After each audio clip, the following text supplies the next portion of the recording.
Hey guys, it's Quita. In this video, I'm going to show you how I do crochet weave. Stay tuned. Step 1.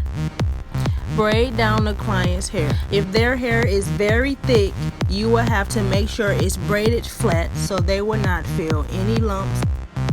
Her hair was very thick, so it took me some time to braid through, and I'm still braiding. Braiding is complete. Before putting crochet weave in, it's very important that you moisturize the hair. I'm going to be moisturizing her hair with Boss Lady Hair Mud Hair Growth Oil. It's very good for moisturizing and hair growth. To make sure her hair is very moisturized, I have put about 25 drops of Boss Lady Hair Mud Hair Growth Oil on her scalp. I'm going to add a few more drops. Step 2. Crochet the weave in.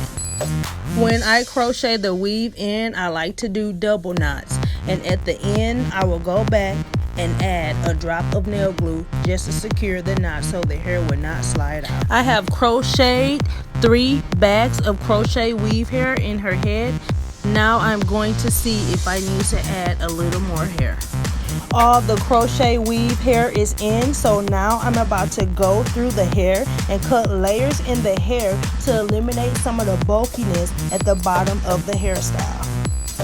Depending on how full your client likes their hair, you might not have to cut that many layers.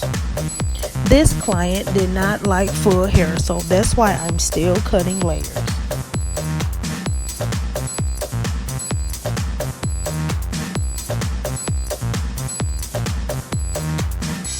And this crochet weave style is complete.